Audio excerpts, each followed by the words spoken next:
Your heart is connected to a higher source that creates the pulse of the heart. So the breathing of the lungs and the pulse of the heart are in a particular rhythm that's entrained to something at a higher level. You have the hyperbola, you have the vortex coming from two different directions, like at the chakras, and in between it, you get the spinning disk of BG3 energy, simply creating correctly the sound of these things. The sound was the vibration itself, and by harmonizing the time pulse, can put them into resonance with higher forces.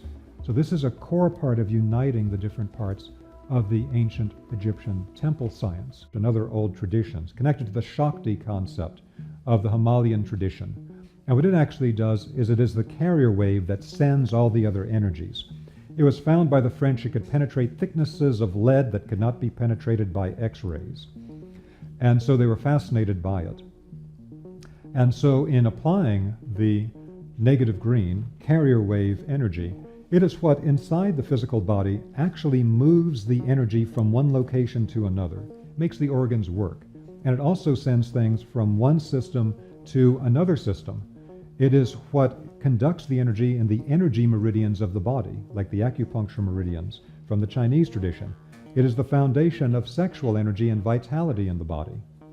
At the emotional and mental level, it breaks down resistance, opening up the blocked psychological aspects of a person to open to massive shifts in one's life, and brings subconscious blockages into awareness. At the spiritual level, it actually conducts the energy from higher plane levels into the human physical body.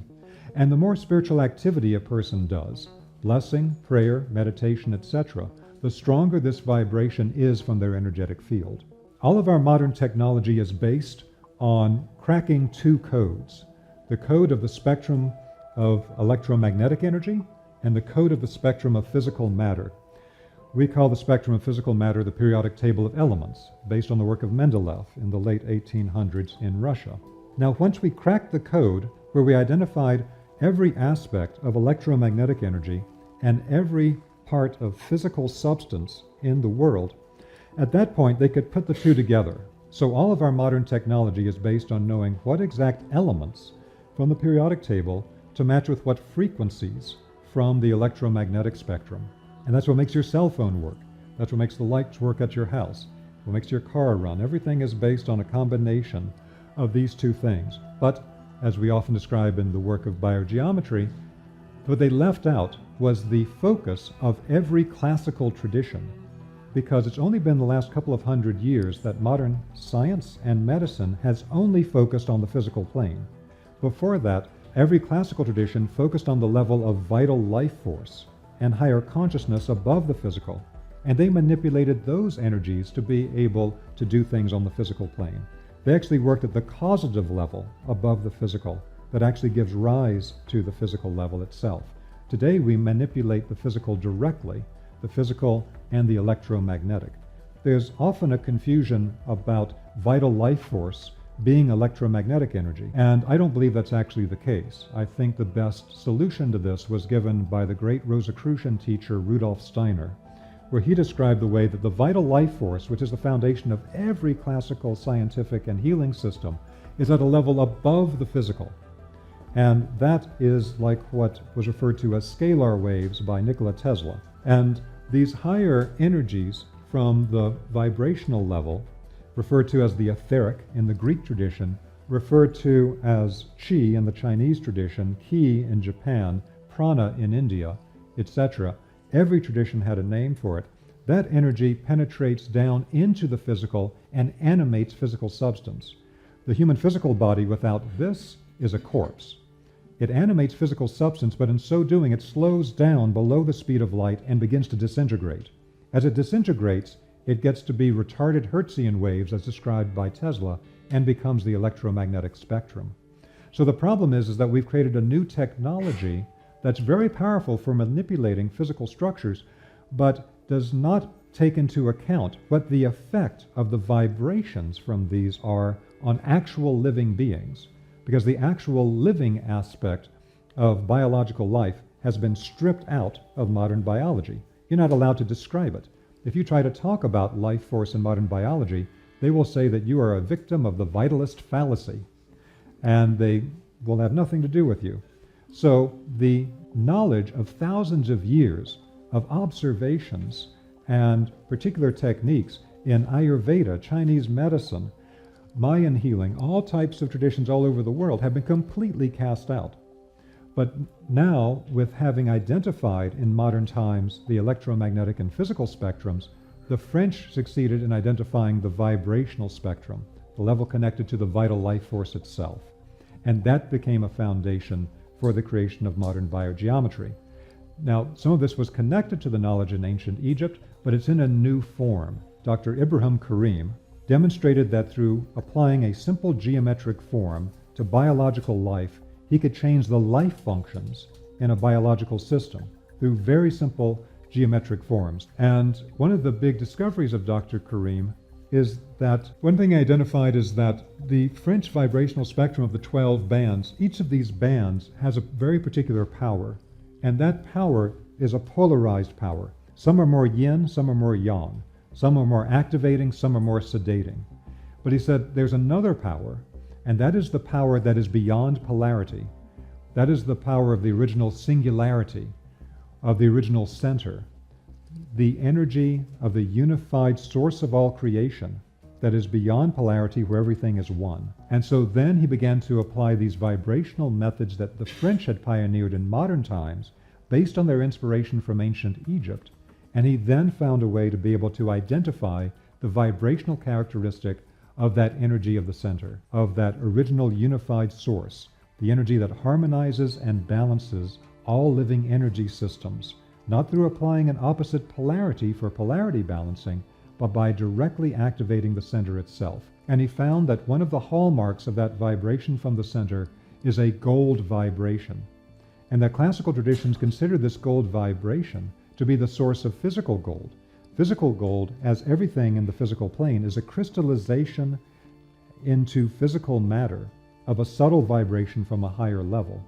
And so all of these references in different traditions, the Taoists, the Christians, the ancient Egyptians talking about the gold, was not a metaphor, it's quite literal. So when a person does advanced spiritual work, the saints develop the golden aura around their head and their body, because they're in resonance with the center. They're in resonance with the original unified source. And so Dr. Karim took his work further and was able to identify some of the secrets of ancient Egypt through this vibrational science that he developed and called biogeometry. One of the aspects of this is that different geometric forms, based on the shape-caused wave, create different energetic effects. But there's a deeper level behind that, and that is different geometric forms actually resonate with different levels of creation, or what Dr. Karim calls planes of nature. So this is a form that we use in advanced level of biogeometry, called the Ibrahim Karim Universal Pendulum, and it actually combines shapes of multiple different plane levels, the physical, the vital, the emotional astral, the mental, the causal, the spiritual, and the divine levels, that all have particular geometries that resonate with them. This means that by using the correct geometric form, the ancient Egyptians understood they could create a direct resonant exchange, like with an antenna, based on the sacred geometry. Sacred geometry became an antenna to resonate with a particular higher plane. So for example, if we take a look at this level, what in the human being is the emotional body and emotional function, and referred to as an outer plane in the Western tradition as the astral plane. Astral coming from a root aster, meaning star, meaning a source of light. And the forms that connect to that are the form of a hemisphere or a pyramid. So when they use the form of a pyramid, it wasn't just for pyramid power as an energy, but what pyramid power actually is the negative green ray that was identified by the French, the penetrating carrier ray. That comes from this particular form. Both a hemisphere and a pyramid create that negative green emanation. But the reason why that form is creating the emanation is because the shape itself acts like an antenna for the astral plane. And that's why they knew further that by modifying the shape on the pyramid, by making a slight indentation in the center of the four faces of the pyramid, it's so slight you can't see it from the ground. You have to see it from the air. And from the air, you can see here the slight indentation at the faces of the major pyramids at Giza Plateau. What that did is it changed the resonance of the pyramid from the general astral plane where the lower astral has some questionable energetics, to resonate with the higher astral.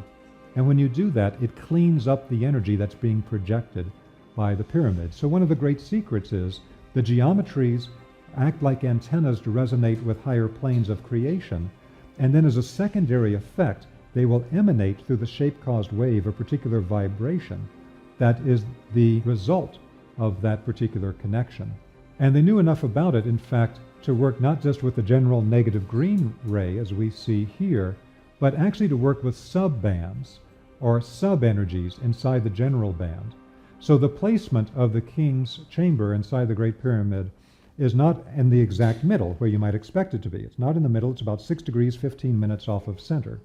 And so that's to get a particular carrier wave within the negative green band that's a sweet spot in the entire band, a sweet spot for being able to connect a person through a carrier wave to higher dimensional levels, which is why that place in the king's chamber was used for these initiation rituals, as described by the Freemasons and others. And now let's talk a little bit about exactly how it works. So this is the vertical and horizontal wave pendulums. For each of the bands, the energy may either propagate parallel to the Earth's surface, we call it a horizontal wave, or it can move perpendicular, and we call that a vertical wave. They create different biological effects. And so we have 2 different pendulums to be able to detect it, and they're fairly simple to use. And this not only can be used for design purposes, to design things that have this strong vibration to them, it also can be used to test things that naturally have this energy. So what makes a spiritual power spot in nature is that it has a strong concentration of this universal harmonizing force, the BG3. Every classical tradition is the guardian of particular places on the Earth's surface that are their spiritual power spots. And how you can tell a true power spot from a false one that's been falsely claimed to be one, is that it has a strong concentration of this BG3 vibration if it's a true power spot. In the microcosm of a human body, those power spots appear as the chakras, acupuncture points, cells of the body, all of which naturally have this BG3 energy as well. And this connects to all types of energetic functions, and we primarily focus on it for healing work, but what it's actually doing is it's restoring a natural balance and resonance. The reason that we have this feeling of dis-ease is because we're no longer in resonance with the higher source that is supposed to be supporting the functions of the body. That's way beyond the consciousness of most people, but every classical tradition was aware of it, and they had to restore that connection. So in the ancient Egyptian mysteries, they understood about the importance, let's say, of the heart. And so there are particular biosignatures for the heart that not only have an effect at a more gross physical vitality level, it also has effects on human consciousness. For example, the place of the sinoatrial node, or the sinus node, the master pacemaker of the body, is actually the place understood by the ancient Egyptians and by Sufi traditions today as the place that higher vibrational forces resonate in the human physical body and restore our connection to higher sources. Years ago, I had a very serious car accident, serious damage to my neck and my spine, had a hard time just being able to move around, and through the use of the correct bionumeral alteration of a biosignature, it gave me back my quality of life. And when you change the numerical sequencing of the patterns, then actually changes the level that the pattern is vibrating with. Now, for practical work, one of the major things that we teach people is harmonizing electromagnetic fields. Dr. Karim actually demonstrated that he could harmonize the electromagnetic fields in entire small cities in a project in Switzerland in 2003. And we have various types of tools that we can use to create energetic effects. This biogeometry cube, but the cube creates a strong concentration of this BG3 harmonizing force in an environment. The Hamburg emitter was used in the Swiss project. This allows us actually to set this up and to target distant sources of electromagnetic disturbance, cell towers, things of that kind, and to actually transmute it from the distant source. Within a location itself, things like the space harmonizer will help to create a balanced energy within the location. The outdoor stand is used in the earth itself to balance and harmonize the energies in the earth. Now, one of the really fascinating things is the concept of balancing brain hemispheres. One aspect of it has to do with the basic concept of a toroidal flow of energy.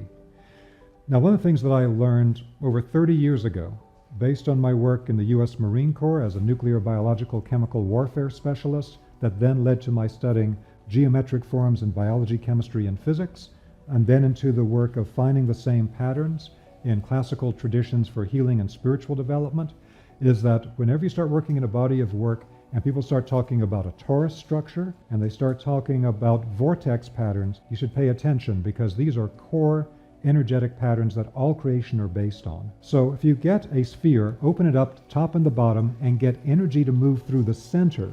Now the center of the sphere that connects to the original unified source and the periphery of the sphere that connects to the entire vibrational spectrum are constantly circulating together. Connect to the unified source going through the channel, go out to the created world on the perimeter, and now you've got a sphere that has a perfect energy circulation. That is the form of the energy field around a human body. It's the form of an energy field around phenomena from the microscopic up to the galactic. This is a very important energy circulation pattern, and the exact center of that is the channel through the center of the sphere that's in the form of a hyperbola. Hyperbola is kind of like an hourglass. And so there is a particular creation pattern that you see Dr. Karim has put into form here, where it's two hyperbola. And in the human energy field, this actually operates as one that goes through the central axis of the body, and that's what he refers to as the spiritual axis. And then there's the time-space axis that runs more on the horizontal axis through the body. Again, this gets involved, and I can't go through the whole thing right now. Just want to give you a basic idea. And so a bulge appears on one of these because when the independent being begins to perceive within space-time, it creates an expansion from the center outward, and it creates the bulge you see here. Now what this leads to then is that Dr. Karim found that there was a resonance when he broke the two forms apart to be two pillars. Sometimes he refers to them as the pillars of wisdom. This one here, without the bulge, without the space-time perception, resonates very strongly with the right brain hemisphere and the intuitive perception of a human being. The one with the space-time perception that grounds things into physical reality has the bulge coming out from the center from space-time perception. That's connected to the rational faculties of the left brain. Dr. Karim then added our biogeometry dials to the top that allows us to tune in different vibratory powers. So what you can do with this is you can actually tune any person's brain hemispheres to specific vibratory states. So one of the things that we demonstrate is that if you activate the person's visual cortex in their brain in properly tuning it in with this tool, what you can then do is from the visual cortex, you can fill it with the BG3 unified source vibration, and anything the person looks at will immediately harmonize with BG3 energy. They will become a harmonizing force straight through the visual ray coming out of the eyes. This is going into then practical things that they would do in the Egyptian temples with modern techniques. Now these earth energy grids are themselves connected to the whole vibrating matrix of the earth. And so one of the major things that Dr. Karim went into at this conference that got super deep is this concept then of what we described before about the toroidal energy structures of space-time that we use in the advanced training for tuning the human brain hemispheres. He connected that up with the vibrating matrix of all of the energy grids on the earth. And then looking at how that manifests once again as the space-time wormhole, which we have here, and then the mental spiritual wormhole here in the central axis of the torus around the human energy field. And then he began to go into very deep levels about how human beings are anchored into space-time through entire structures of these toroidal fields, back and front vortices in hyperbolas in the inside of the torus, and that is the foundation of all of the chakras of the human body. With then, just like in cosmological structures, you have the hyperbola, you have the vortex coming from two different directions, like at the chakras, and in between it, you get the spinning disk of BG3 energy, just like you see in cosmological structures. It says applicable to one life cycle or several lives. This is an entire pattern of the vibrational template for a person's incarnation to root them into space-time. He then took that further and talked about the way that we materialize things from the higher planes into physical space-time through structures of this kind, which then are replicated microcosmically inside the human body. And so, again, there's expansion and collapse with the BG3 field in the central disk. This becomes an entire cosmological structure and also leads to the concept of the gates. So when they describe in the ancient Egyptian tradition about the multiple gates you pass through in the duat, or the underworld, in the higher dimensional worlds, this gates exist within the center of the toroidal movement, because the entire structure of movements in space-time and outside of space-time from one dimension to another are all based on the same template. Whether it's in your energy field or in great dimensional structures, it's the same pattern replicated at higher and higher levels and higher scales. It's what in sacred geometry we call scale invariance. And so this means then that our brain structure and our ability to perceive higher spiritual realities and things of that kind are a resonance between the structures that affect our brain hemispheres and the same structure at a higher level of construction elsewhere in space-time in the movement through these dimensional gates. And so that's the concept in the ancient traditions, including very much in ancient Egypt, of initiation, of being able to travel through the gates. If you read the ancient Egyptian text that we have translated in modern times with the name that it did not have in ancient Egypt, which is the Egyptian Book of the Dead, its name in the original Egyptian is closer to the Book of Coming Forth into Light. That particular text talks about passing through all these gates in the afterlife that lead to all of these different attainments and different experiences. And this was then connected to what we often hear about today with near-death experiences of traveling through the tunnel. The tunnel is the interior of the torus. It's that internal movement. And there's an initiation bridge. Death is the walk across the bridge in the movement between the right brain perception and the left brain perception. The human mind and the structure of the brain is itself a microcosm of a higher dimensional structure that is the essence of initiation. And then when you get to the center, the crossing point in the human brain, that becomes the corpus callosum. And the way that we interact in the center point with BG3 harmonizing energy in the center, the effects of the two hemispheres. And every human existence, physical existence, is like a snowflake that then anchors with the left brain perception into space-time on top of a primordial ocean of energy. This has to do with the pulse of time in the human body. Your heart is connected to a higher source that creates the pulse of the heart. So the breathing of the lungs and the pulse of the heart are in a particular rhythm that's entrained to something at a higher level. Once that gets off that rhythm, all types of health problems are created. The balance of the time pulse in the heart pacemaker is connected to the weighing of the heart in the Hall of Judgment in ancient Egypt. That means that there is a master balancing method based on restoring the correct pulsation of time within the human body that connects to the lungs and the heart, but is also beyond the lungs and the heart. So the first thing we need to be aware of is that every person has a unique configuration in their own energy and their consciousness. That configuration of their energy and consciousness leads to the activation of specific energy centers in their body more than others, and specific energetic connections and flows of energy movements from one center to another. This can even take the form of particular types of geometries in the body of energy, which have specific purposes and effects on the person's consciousness and energy. One of the first things that any esoteric teacher will do when he meets a person on the path, or a person that's going to be a student of some kind, is they will look into their energetic structure.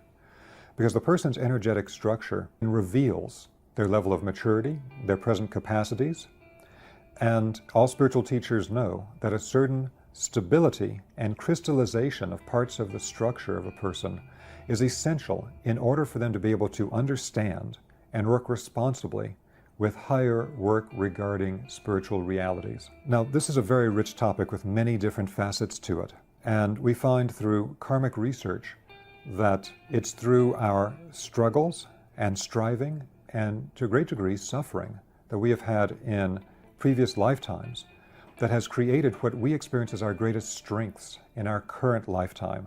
This is a type of karmic compensation for our suffering, and it's the purpose for these difficult experiences and trials that we have in the earthly world. As we've mentioned before, no matter how intense our suffering is, in time we will forget it. But all of the gifts that we got, all of the strengths and the change to our core structure that we got through overcoming those challenges will become a permanent part of us and become the strengths that we enjoy the most in our daily life. Now, understanding our energetic structure Every thought that you have, every feeling, every impulse to action that you have creates particular energetic movements and activations in our subtle bodies. And this is connected to one of our core principles in spiritual science, that consciousness and energy are two sides of the same coin. They constantly affect each other.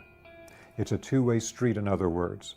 So that if you do work with your consciousness, that work will then reflect in energy movements and activations in your subtle body. If you do practices based on energetic movements, so Qi Kong and things of that kind, those energetic movements will change your consciousness. We need to be aware that the spiritual practices taught in different spiritual traditions have been intentionally crafted by the teachers in those traditions in order to create specific structures in the subtle bodies of the initiates within that tradition. The person's subtle body is being formed through these practices in such a way that they can then perform the functions that are focused on by whatever that particular tradition is. And different traditions focus on different types of functions and abilities.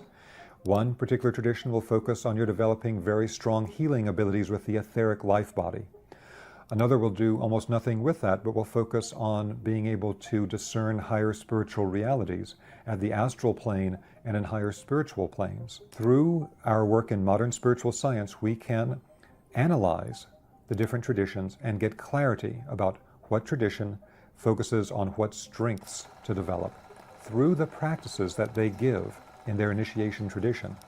That again creates specific structures in the subtle bodies of their initiates that make their consciousness and energy body focused on particular things. This is an essential first step of our being able to recognize our own structure and the way that things affect us so that we can make informed decisions about what practices we want to do, and we know how the practices affect us. On the independent path of spiritual initiation, we need to be fully conscious of the particular structure and purpose and effects of all the spiritual practices that we do.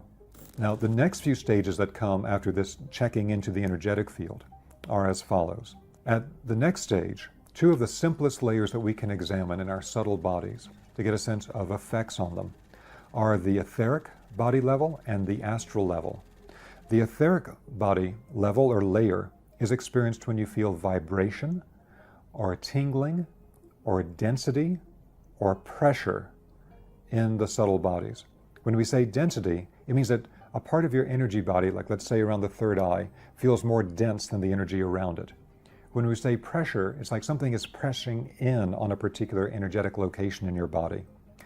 And you can also perceive these etheric sensations in terms of heat and cold sensations. Not necessarily a physical sensation of heat and cold, but an energetic sensation of heat and cold. Then the astral layer is experienced quite differently, where we either feel or see in our own mental screen light and darkness, and also color. Those are the particular modalities of the astral plane, which is again quite different from the type of feeling that we have of the etheric body. And so when we do energy field awareness, we can look into what we're feeling and what we're perceiving with the light and color in parts of our own energetic body. And again, this is also illuminating for us the experiences we have that are related to the etheric life body versus those that are within the astral body. So now we're becoming actually conscious of the subtle bodies and able to look into the structures created inside of them. The next level is that we can then perceive which exact energy centers of our body are activated or are sedated by a particular spiritual practice. So those energy centers in us that are activated will have increased sensations within our energy body of their energy movement and activity. And we can also have sometimes an internal vision of the types of qualities that we just described for the etheric and astral layers of ourselves when these energy centers are activated. Now at higher levels, this can become a direct perception of how these activated energy centers then connect to particular spiritual beings, spiritual worlds, spiritual forces of various kinds. That's how this progresses over time. The next stage is that after this initial work of just becoming aware of it presents itself to us when we empirically check in during the energy field awareness practice, we can then start checking into specific centers of our energy body. In other words, not just seeing which ones manifest themselves to our inner awareness when we check in, but we can methodically go through looking at and examining different centers of the energy body one at a time. And so the way to start with this practice is looking at what we call the anchor points. You can check into the energy center that's the anchor point for the I am presence that's in the very center of the head in the cave of Brahma. You can check into the anchor points for the astral body in the head and the heart and the hara, or the belly region of the body. You can look into the 7 anchor points of the etheric, which are what we think of normally as the 7 chakras of the body. You can look at the 12 anchor points of the physical body, which is related to the 12 levels of the physical body and also the 12 meridians of Chinese medicine. These are particular anchor points then that we can check into to begin to see how we're getting structured. Then we can also take a look at this in terms of the structuring effects on people's different subtle bodies themselves. So in other words, as we said before, a person may have a very highly developed mental body, but a very underdeveloped emotional body. Their emotional body may be very wounded or immature, which is why they fled into the higher mental body to be able to think and cope with things in the world without having to deal with those painful emotions.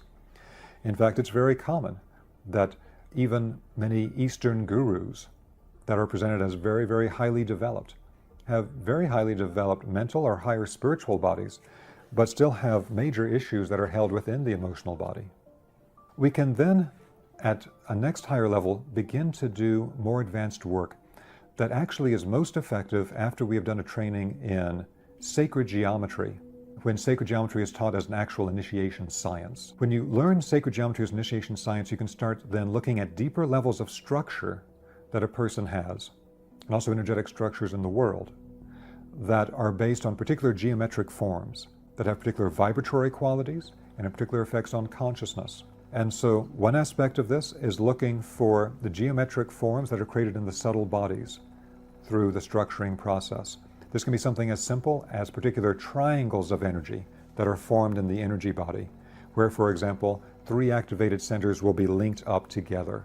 Or it can be something more advanced, like looking at something like the tree of life pattern, known in the Jewish Kabbalah, and that has offshoots in other traditions, like what in the Daskalos tradition in Cyprus is called the symbol of life, which is based on the same basic pattern.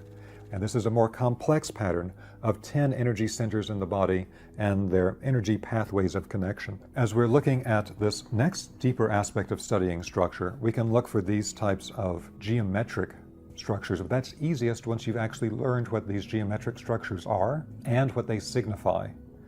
And that's best done through a higher level type of sacred geometry education that is based on initiation. When it's based on initiation work, sacred geometry becomes what the Rosicrucians refer to as learning to read the secret script, because these are the actual archetypes or patterns that everything in our world is based on, and they connect us in higher level initiation work to directly perceiving the thought forms from the mind of God that lay down all of these patterns. And the final thing to mention here about our learning to perceive our own parts of our energetic structure as we're giving these bridging concepts to more advanced work is looking for aspects of our structure from the perspective of different systems of energy qualities in the subtle bodies, taught in different traditions. So for example, you can look at it from the perspective of Chinese medicine, where you look at yin and yang energies in the body as simple polarities, and also the system of the 5 elements, or the 5 phases, in which all of these different elements in the body work with one another in particular cycles. And so, for example, you'll find if a person has focused too much on Kundalini practices and raising fire energy in the body, they may have ended up creating great difficulties in their own health and energetic balance by having burned out the water element from the body. And so seeing it from these different perspectives will illuminate different things that's going on in a person's energetic structure. Or you can examine it from the perspective of the 3 doshas of Indian Ayurveda, or from the perspective of the 4 different ethers in Rudolf Steiner's etheric physics that comes from the Rosicrucians. All of these becomes frames of reference or perspectives that we can use to be able to really understand subtle levels of a person's structure. Now this then brings us to the topic of us making informed choices about what practices we're going to do based on our energetic structure, understanding the need to have balanced work in active and receptive meditations, and also the 6 essential exercises, which are the ones that, as we've described, help to harmonize and balance all the aspects of our core development. They'll help to neutralize detrimental effects from other types of spiritual practices that may lead us to becoming one-sided otherwise. They will help to guarantee our success with our spiritual development and our different types of spiritual exercises that we engage in. As we look at aspects of our different subtle bodies, and if a person has problems with their emotional body, for example, that our third essential exercise, which is connected to illuminating our feelings and also the control of the feelings so that we don't have to externally express every feeling that we have, but instead we relax into the feeling and let it become integrated into us instead of being expressed externally in an uncontrolled and sometimes destructive way. Another example of this as far as our choosing spiritual practices is that it may be that a person that is very spiritually ungrounded, that has difficulties in their everyday life, that they have not fully incarnated into the physical body, and they don't even feel themselves in the body very strongly, may be attracted to learning advanced practices like out-of-body travel. And what you'll actually find is that this is something they have a natural subconscious tendency toward because they're already partly out of their body. They already don't want to be fully incarnated. And so they're naturally attracted to learning about being fully out of the body and out-of-body travel. And there's nothing wrong with learning these skills. These are natural skills at higher states of development. But we have to look at what's going to create the most balance and harmony according to their current structure. If they're not well incarnated presently, then they'd be much better served by doing work of a Qigong type, where they work on the etheric body and they focus on the feeling of etheric vibration and being actually present within the etheric vibration in their physical body, particularly in the lower energy centers of the body, the ones that are in the abdomen region, and then with the energy channels that go down into the legs, all the way down to the feet, and to the kidney 1 point in Chinese medicine, that's at the sole of the foot that connects us to the earth energy. So a person who is not well grounded, who is not well incarnated, who spends time opening up the lower energy centers of the abdomen, the leg channels, and then the channels in the feet that connect to the earth will get much greater benefits for their spiritual development than focusing on out-of-body travel at that current stage of their process. That's what we're talking about, choosing practices based on your energetic structure and being aware of this. Another example of this is that normally today when you go to a yoga class, the yoga class has a particular set of standard asanas or postures that they will lead you through in a sequence. It'll be different from one class to another based on who a person's teacher was and what sequence was that they trained in. But in higher levels of Indian Hatha Yoga, the teacher is trained to be able to actually perceive aspects of the energetic structure of the students that they have. And they will then assign them particular asanas or postures, sometimes pranayama breathing practices, that are based on balancing whatever things are out of balance currently in their body of energy. Now they do this based on concepts usually from Indian Ayurveda of the 3 doshas. And so, for example, if they have a student that has too much pitta in the body, too much fire energy, they don't need to give them postures or breathing exercises that's going to increase the fire in the body. They need to give them ones that will sedate the fire and help to increase other qualities. And by the same token, if a person has too much vata, too much air element in the body, they don't need to do practices that increase the air element. They need to sedate it and to increase these other elements. And so these are some practical examples of what I'm talking about regarding choosing spiritual practices based on our structure. This is really essential to understand, and unfortunately it's not discussed much in modern metaphysics. But for your independent path of spiritual initiation and for our new spiritual science, this is a really fundamental issue for us. And so we've all heard the phrase, you can't take it with you, in regards to you can't take your material possessions and accomplishments in your earthly life with you when you pass through the gate of death. And that's absolutely correct. The thing you can take with you is your structure. What you take with you is the way that you have worked with and the degree to which you have illuminated your thinking, your feeling, your willing, the activation of energy centers, the connections between them, the stabilized geometric forms that are part of your structure. This is what you take with you, because this becomes essentially the core foundation or blueprint that makes you who you are. This creates your future spiritual destiny.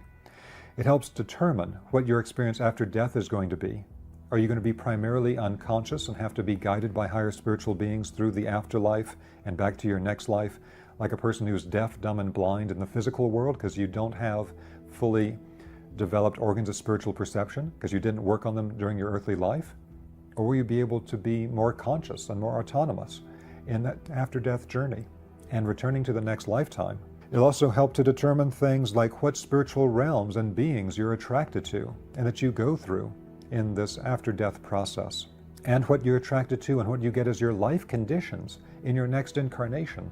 Your karma is laid into that structure, and everything about your activation of your potential and what your next conditions of life are going to be, both in the spiritual world and in the physical world, are all based on your structure.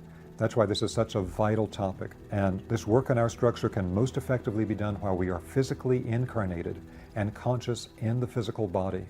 We can't put it off until we go into the spiritual world. The most important work needs to be done here. That's the gift of being here and being in a physical body.